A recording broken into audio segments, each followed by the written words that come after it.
Hello and welcome to Trojan Talk. I'm your host, Aaron Taylor. My guests today are Madison Antinazi and Carly Smith, both dancers here at Troy University, here to talk about a show coming up this week. I want to thank you both for joining me here today. So, well, first and foremost, Art in Motion is the name of this. And first off, just explain to me, what is Art in Motion and how is dance and art combining here? Well, Art in Motion, the dancers and the choreographers have been paired with students for a collaborative studio class in the art program, and we've come together and created these pieces together, and our choreography has inspired their artwork in many different ways, and that'll be on exhibit also, so yeah. So art and dance combined together, and this is something that we've seen plenty of dance performances here on campus, and we definitely know about art around here. But seeing it come together like this, is there, I guess, a unique challenge as a dancer, or is it inspiring as a dancer to be in part of this collaborative effort? I think it's been a little bit of both. It's been a learning experience as a choreographer, having to work with an artist and not just explain to my dancers, this is what I'm looking for, this is what I want, but also to explain to somebody who doesn't really know anything about dance, well, this is what I'm going for, this is the vision that I have, and seeing what they take from that and how they interpret it into their own medium has been really interesting. Yeah. And is it a full collaborative effort from the very beginning of this process? Was that how it all worked? Yeah, we had a meeting before we even started choreographing with our artist, and we talked about what songs we were going to use or what style of dance, and I think the most challenging part was making sure that we left them with left the artist with creative freedom and not just like taking over and being like, this is what I want, because it's not a one-way street.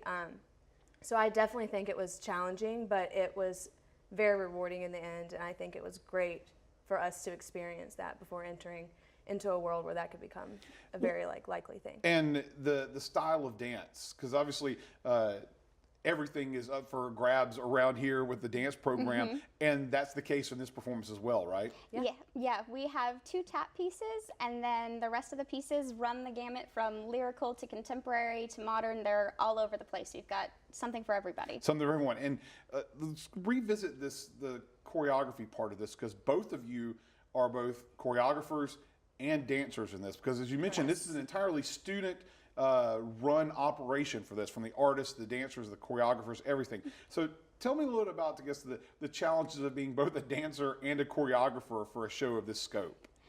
It's been really busy, that's for sure. We have rehearsals. Each piece rehearses for at least an hour and a half each week, and so when you're choreographing a piece and then you're dancing in 3-4 other pieces as well, that really adds up with it.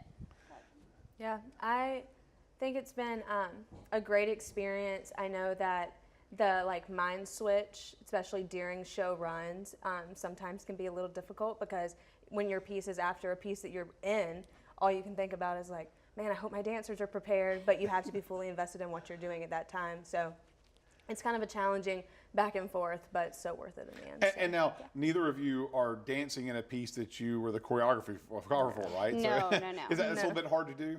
Yeah. We don't usually dance in pieces that we choreograph, just so that we can see the final product, because it's never fully finished if we're watching it and there's a spot open. Well, and you talk about the art, and the art is going to be on display at an exhibit separate from this event. So they'll see it. They'll be able to see it. Where will they be able to see the art that's inspired by this? Yes. So the art will be on exhibit at the IAC. Okay. The exhibit will be opening here shortly, and it will be open before the show and after the show, so that anybody who comes to see the show, they can go over to the IAC and look at the artwork and see the direct inspiration for it. So, exactly. But now, will any of the artwork, I guess, be seen or be present in maybe part of the setting of the pieces at the event itself? Will they be able to see the art part incorporated in this? Yeah, during the piece, or before and after each piece, the art will be projected onto these 2 white silks on each side of the stage, and it's just a small little snip of what it is. It's not the whole picture, the whole sculpture, the whole painting, so it really leaves the audience wondering and gets them inspired just to a go little see bit. the art. So if anybody is interested in going and seeing it, when and where is the performance? It is Thursday, November 8th through Sunday, November 11th.